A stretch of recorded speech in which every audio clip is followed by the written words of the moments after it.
Assalamualaikum warahmatullahi wabarakatuh. Welcome back with English class. Hello guys, how are you today? I hope all of you in the right condition. And in this section, we are going to learn about the third chapter of this semester. That's about expressing intention. Let's check it out.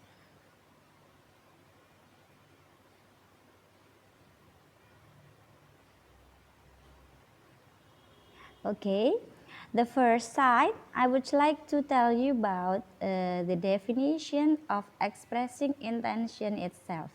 Jadi apa sih expressing intention itu? Look at this description. Means words or sentences to state our plans or something that we intended to do in the future. Jadi maksud dari expressing intention sendiri itu adalah suatu kata atau kalimat yang digunakan untuk menyatakan suatu rencana, niat, atau sesuatu yang kita inginkan untuk kita lakukan di masa yang akan datang. Jadi dari kata intention sendiri itu adalah niat, maka nanti untuk menyusun suatu kalimatnya kalian akan menggunakan tenses future. Next. Nah, how to apply this expression in daily conversation? Nah, bagaimana sih cara mengaplikasikan ekspresi ini di percakapan kita sehari-hari? Di sini ada pemaparan dua. Yang pertama ada asking for intention. Yang kedua nanti ada respon. Okay, the first side I would like to explain you about how to ask intention. The first one, maybe you can use this sentence. What are you going to do? Nah, apa yang akan kamu lakukan? Nah, perhatikan untuk kata are you going to di sini. Itu artinya akan, bukan sedang pergi ya. Jadi what are you going to do? Itu artinya apa yang akan kamu lakukan. Yang kedua, ada any plan for the weekend. Nah, di situ artinya adalah seseorang menanyakan apakah ada suatu rencana di akhir pekan ini.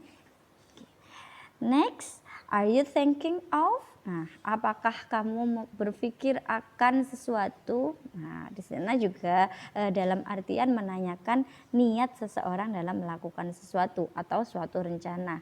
Next, do you have any intention of? Nah, for the fourth example ini juga artinya sama, yaitu apakah kamu mempunyai suatu niat untuk. Nah, yang selanjutnya ada is it your intention to? Apakah niatmu untuk melakukan sesuatu hal seperti itu.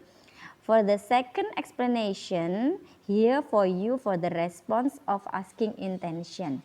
There are so many expressions I give you. This first one is about we would like to. Nah, di sana we would like to itu artinya kita akan atau kita ingin melakukan apa. Diikuti nanti dengan suatu rencana kalian diletakkan di setelah to ya.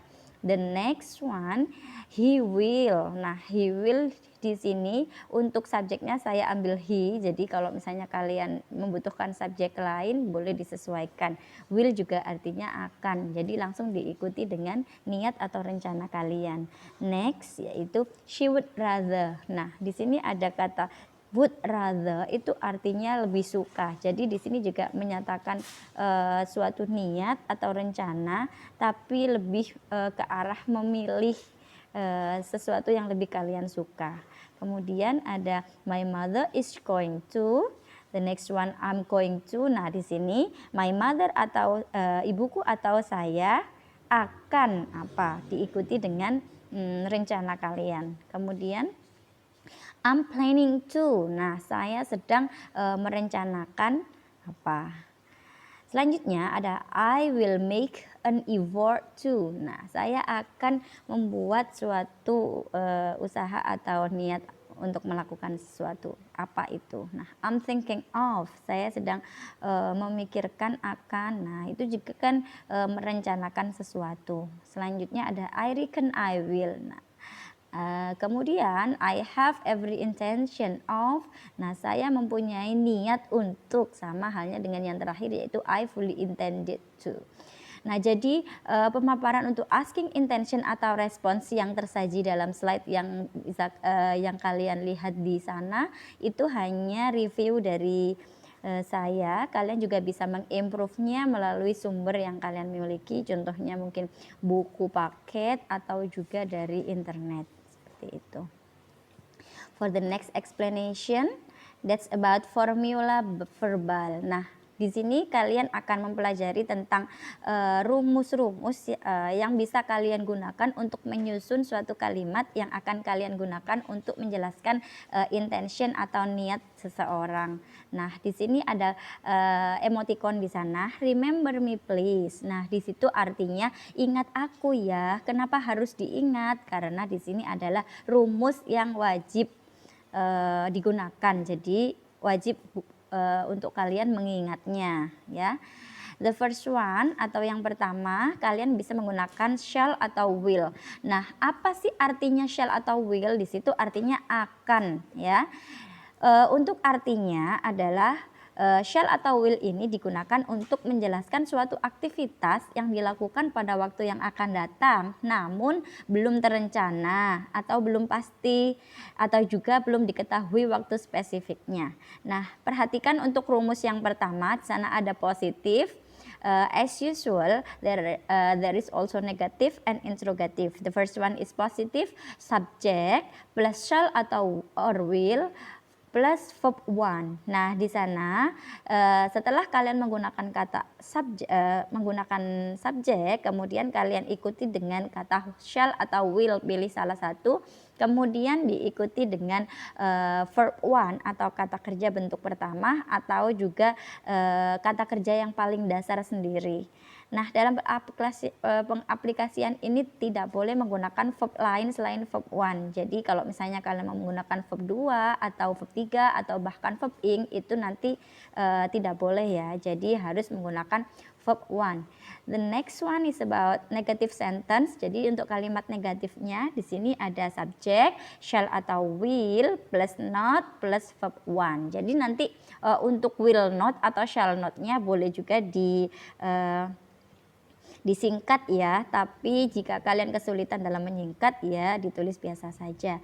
Kemudian yang terakhir ada interrogative sentence. Nah, di sana ada kalimat tanya diawali dengan will atau shall dulu, kemudian followed by subject and then verb one, baru diikuti dengan question mark atau tanda tanya. Nah, perhatikan poin selanjutnya ini, all subjects may use shall or will. Jadi semua subjek, baik itu subjek tunggal maupun subjek jamak, itu boleh menggunakan shall atau will. Jadi tidak ada perbedaan penggunaannya. Nah, untuk contohnya dari shall atau will di sini bisa kalian baca di slide itu. I will go to my cousin's house someday. Saya akan pergi ke rumah sepupu saya suatu hari nanti. Nah, di sana setelah I itu subjek, will kemudian diikuti kata go. Go di sana sebagai verb satu atau kata kerja bentuk ke-1. Untuk kalimat ini saya menggunakan kata keterangan waktu someday karena masih belum bisa dipastikan untuk tepatnya itu kapan. Jadi saya menggunakan kata someday atau suatu hari nanti.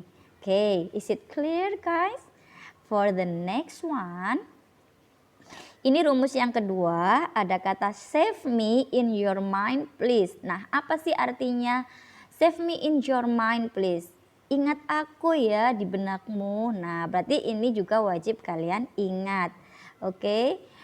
Yang kedua ada be going to. Nah, be going to di sini artinya sama dengan akan atau sama dengan will yang berarti akan ya. Untuk maknanya adalah untuk menunjukkan suatu aktivitas yang akan dilakukan pada waktu yang akan datang sama. Namun dalam hal ini be going to itu sudah direncanakan atau diprogram. Seperti itu ya. Untuk rumusnya ada subjek, be di sana kalian harus memilih ada is, ada am atau are, plus going to, plus verb one atau base form. Nah, untuk to be-nya nanti menyesuaikan ya. Kemudian yang negatif ada subjek, to be, is, am, or are, kemudian followed by noun, not, kemudian going to plus verb one. Jadi untuk penambahan to be itu diletakkan setelah penambahan not itu diletakkan setelah to be. Jadi bukan setelah to ya. Jadi nanti misalnya disingkat kenanya is not going to atau aren't going to gitu ya. Bukan are going to not, itu salah. Kemudian yang selanjutnya ada kalimat tanya di sana. To be terlebih dahulu, kemudian diikuti dengan subjek, diikuti dengan going to, kemudian verb one, baru tanda tanya. Nah, perhatikan catatan hitam di bawah rumus itu. To be is itu berlaku untuk subjek she, he, it, dan kemudian to be am itu berlaku untuk subjek I. Dan selanjutnya yaitu to be are, yaitu berlaku untuk subjek they, we, you atau subjek jamak. Nah, untuk kalimat contohnya di sini ada I'm going to school tomorrow at 6 a.m. Nah, di sana perhatikan kita menggunakan subjek I, maka diikuti dengan to be am. Nah, diikuti dengan going to dan go. Go di sana verb one-nya. Nah, pergi ke sekolah besok pada pukul 6 pagi gitu. Jadi sudah direncanakan dan waktunya juga lebih spesifik. Okay guys, the third one, I'm important to guys. Aku juga penting loh untuk diingat. Nah, seperti itu. Jadi yang ketiga ini ada kita pakai would like to. Apa sih artinya would like to itu? Nah, kita lihat definisinya. Ingin atau akan, jadi sama sih artinya. Nah, tapi ini digunakan untuk menjelaskan suatu keinginan dalam konteks lebih sopan, khususnya saat menawarkan atau meminta sesuatu. Konteks lebih sopan di sini bukan berarti will atau be going to itu tidak sopan ya, tetap sopan. Namun jika untuk pakai yang would like to di sini itu lebih sopan. Dan ini juga biasanya digunakan untuk kalimat menawarkan atau meminta sesuatu. Perhatikan rumusnya. Subject plus would like to plus verb one. Nah, mohon maaf di sini ada kekeliruan untuk penulisan negatif dan tanya ya. Di sana harusnya negatif dan tanya. Untuk yang kalimat negatif, subject would not like to plus verb one. Perhatikan penempatan kata not, yakni setelah would, baru diikuti dengan like to, bukan setelah to. Oke. Kemudian yang terakhir kita interrogative sentence. Di sana diawali dengan kata would, followed by subject, followed by like to, plus verb one, and then question mark. Nah, untuk kalimat tanyanya diawali dengan kata would dulu, kemudian diikuti dengan subjek, like to plus verb one. Nah, perhatikan lagi untuk tulisan di sana ada hijau, tulisan hijau, all subjects may use would like to. Jadi semua subjek boleh dipakai untuk would like to ini. Nah, contohnya ada my father would like to stay in Jakarta next month. Jadi ayahku ingin tinggal di Jakarta bulan depan. Nah, untuk penjelasan di awal bahwa would like to itu digunakan untuk menawarkan atau meminta sesuatu. Contoh lain selain my father would like to stay in Jakarta next month, boleh juga diberi contoh lain. Contohnya would you like to join me? Nah, inginkah atau akankah kamu bergabung denganku? Nah, itu kan juga menawarkan sesuatu, tapi di sana bentuk kalimat would you like to join with me, seperti itu. Oke, yang terakhir formula verbal juga. I'm used to choose a choice. Nah, untuk formula yang terakhir ini digunakan untuk memilih sesuatu atau memilih suatu pilihan. Ya. Apa itu? Would rather. Nah, would rather ini artinya digunakan untuk menjelaskan suatu pilihan. Langsung kita masuk ke contoh, ke rumus ya. Untuk kalimat positifnya I would rather plus verb one. Yang negatifnya penempatan not diletakkan setelah kata would. I wouldn't rather verb one. Dan kalimat tanyanya yaitu diawali dengan kata would terlebih dahulu, kemudian disusul dengan subjek rather plus verb one diikuti dengan tanda tanya. Nah, untuk subjeknya semua subjek boleh menggunakan would rather ini.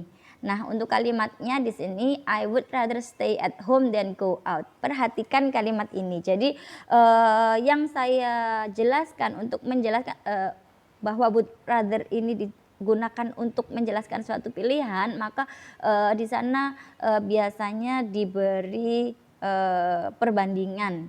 Contoh kalimat yang saya sajikan, I would rather stay at home than go out. Nah, di sana saya lebih suka tinggal di rumah daripada pergi keluar. Seperti itu. Sama semuanya juga niat.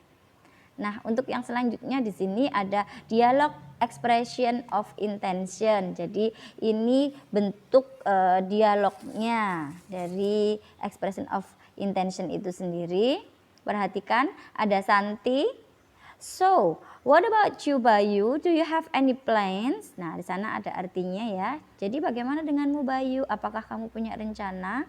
Nah, definitely my dad and I going to fishing. We plan to go fishing in lake near my uncle's house. Would you like to come with us? Nah, ada artinya juga. Kemudian selanjutnya Santi, I don't really like fishing. I would rather stay at home than go fishing. Nah, di sini Santi menggunakan rumus would rather. Dia menjelaskan bahwa dia lebih menyukai bersantai di rumah, tinggal di rumah daripada pergi memancing. What about you Riri? What would you like to do on the long weekend? Nah, apa sih yang kamu akan lakukan di liburan yang panjang nanti? Ririnya menjawab, I have made a plan with my mother about what to do on this long weekend. We are going to practice baking cookies. Nah, oke, di sana ada rencana dengan ibuku tentang apa yang akan kita lakukan di liburan panjang nanti dan mereka akan praktek membuat kue kering. Nah, untuk dialognya ini cukup panjang, jadi saya sambung di slide selanjutnya. Nah, ini dia. Kemudian si Bayu menjawab, are you going to bake choco chip cookies like at the last time? Nah, apakah kamu akan membuat choco chip seperti waktu itu? Kemudian si Riri menjawab, iya, that's my favorite. Nah, itu kesukaanku, but we will also try to make ginger cookies. Tapi kita juga akan mencoba membuat kue jahe. Nah, oh, would you like to join me? Nah, ini kan untuk menawarkan sesuatu. Apakah kamu ingin bergabung denganku? Gitu. To learn baking cookies, you can come to my house. Nah, artinya apakah kamu ingin bergabung bersamaku untuk belajar membuat kue kering? Kamu bisa datang ke rumahku. Bayu, oh, it's a good idea. Or will you go fishing with me and my dad? Nah, menanyakan kembali apakah kamu ingin pergi memancing denganku dan ayahku. Not fishing I quest, but I think I would like to bake cookies with Riri. Thanks for asking me to join you Riri. Nah, begitu. Nah, ini yang bertulisan tebal, bertanda tebal ini sengaja saya beri bold karena di sana supaya menonjol, supaya mudah diingat bahwasannya yang bertulisan tebal di sana adalah yang menunjukkan expressing of intention. Okay, guys. That's the end of my explanation, and here is the video that related to expressing of intention. Let's watch the video. It will be a long weekend soon. Do you have any plans? I'm not sure. I don't have any idea yet. I think I might stay at home. Stay at home. Well, you could do something more interesting. So, what about you, Bayu? Do you have any plans? Definitely. My dad and I are going to go fishing. Fishing? Are you going to go fishing in the river near your house? No. We plan to go fishing in a lake near my uncle's house. Would you like to come with us? Fishing. That sounds great. But I would rather stay at home than go fishing. What about you, Ryrie? What would you like to do on the long weekend? I have made a plan with my mother about what to do on this long weekend. We are going to practice baking cookies. That sounds like a very good plan. Are you going to bake choco chips cookies like the last time? Well, yes. That is my favorite. But we will also try to make ginger cookies. Lucky you. Your mom is a real baker, isn't she? Ha ha ha. Do you still want to stay home alone? Or, would you like to join me to learn baking cookies? You can come to my house. It's a good idea. Or will you go fishing with me and my dad? I think I would like to bake cookies with Ryrie. Thanks for inviting me, Ryrie. No problem. I will tell you the time on Friday. Thanks a lot. I can't wait to join you. Have a nice long weekend, everyone. You too. Well guys, that's the end of the video, and I hope this explanation will be clear and useful for you. See you next time.